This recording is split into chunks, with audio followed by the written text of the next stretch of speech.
السلام علیکم ورحمۃ اللہ۔ حضرت سلیمان علیہ السلام نے قسم اٹھائی کہ آج میں اپنی 100 بیویوں سے جمع کروں گا اور 100 کی 100 بیویوں سے 100 بیٹے پیدا ہوں گے اور 100 کے 100 بیٹوں کو اللہ کی راہ کا شاہ سوار بناؤں گا۔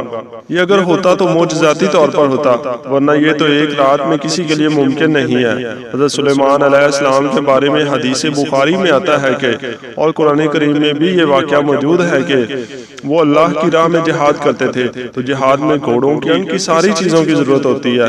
دوسری طرف ان کو اللہ تعالیٰ کی کثرت سے عبادت بھی کرنی تھی۔ وہ نہیں چاہتے تھے کہ میں اللہ کی یاد سے غافل ہو جاؤں، تو ایک دن گھوڑوں کو دیکھنے میں لگے ہوئے تھے۔ بڑے خوبصورت اور بڑے بڑے بالوں والے اعلیٰ نسل کے گھوڑے تھے۔ وہ اللہ کی راہ میں جہاد کے لیے رکھے ہوئے تھے۔ ان کو دیکھنے میں اتنا گم ہو گئے کہ ان کا ایک معمول تھا، اللہ کی عبادت کا وہ معمول قضا ہو گیا۔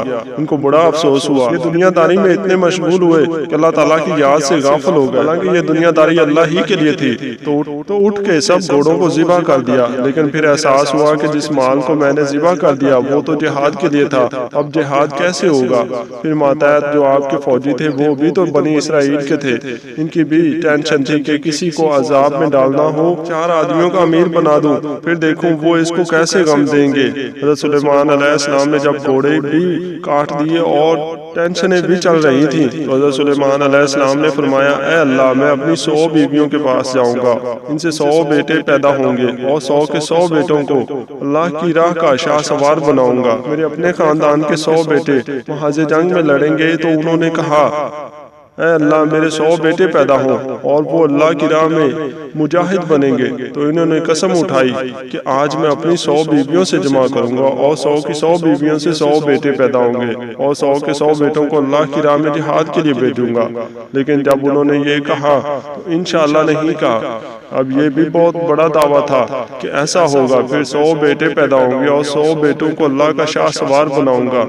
اب بہت بڑی بات ہے، بہت بڑا دعویٰ ہے۔ کسی نے کہا کہ انشاءاللہ کہہ دے، مگر وہ انشاءاللہ کہنا بھول گئے۔ تو 100 بیویاں بھی تھیں، یہاں تک بھی اللہ کی قدرت ہے، لیکن بچہ صرف ایک کے ہاں پیدا ہوا اور وہ بھی معذور۔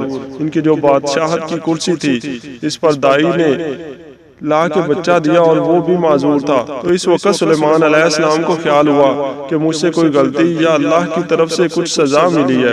100 بیویوں سے ایک ہی بیٹا پیدا ہو رہا ہے اور وہ بھی معذور۔ چلو 50 ہو جاتے، 10 بچے پیدا ہو جاتے، 5 بچے پیدا ہو جاتے، ایک ہوا ہے اور وہ بھی معذور، یہ کیسے جہاد کرے گا؟ اس وقت سلیمان علیہ السلام کو اندازہ ہوا کہ مجھ سے بہت بڑی غلطی ہوئی ہے، میں نے سارا اپنے اوپر رکھا ہے، میں ہی ہوں اور اللہ کو یہ بات پسند نہیں ہے۔ تو فوراً سجدے میں گر گئے اور اللہ سے توبہ استغفار کی۔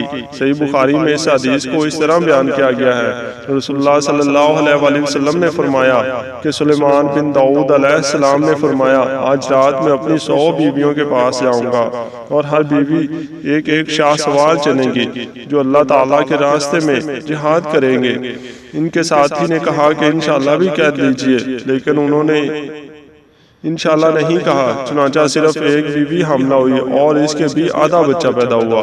اس ذات کی قسم جس کے ہاتھ میں محمد صلی اللہ علیہ وآلہ وسلم کی جان ہے، اگر سلیمان علیہ السلام اس وقت انشاءاللہ کہہ لیتے تو تمام بیویاں حاملہ ہوتی اور سب کے ہاں ایسے شاہ سوار بچے پیدا ہوتے جو اللہ کے راستے میں جہاد کرتے۔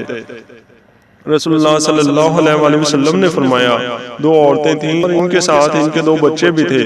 پھر بھیڑیا آیا اور ایک بچے کو اٹھا کر لے گیا۔ اس نے اپنی ساتھی عورت سے کہا کہ بھیڑیا تیرے بچے کو لے گیا ہے۔ دوسری عورت نے کہا کہ وہ تو تیرا بچہ لے گیا۔ دونوں عورتیں اپنا مقدمہ داؤد علیہ السلام کے پاس لائیں تو آپ نے فیصلہ بڑی کے حق میں کر دیا۔ وہ دونوں نکل کر سلیمان بن داؤد علیہ السلام کے پاس گئیں اور انہیں واقعہ کی اطلاع دی۔ سلیمان علیہ السلام نے کہا کہ چھری لاؤ، میں لڑکے کے 2 ٹکڑے کر کے دونوں کو ایک ایک دوں گا۔ اس پر چھوٹی عورت بول اٹھی کہ ایسا نہ کیجیے، آپ پر اللہ رحم کرے، یہ بڑی ہی کا لڑکا ہے۔ لیکن داؤد علیہ السلام نے فیصلہ چھوٹی عورت کے حق میں کیا۔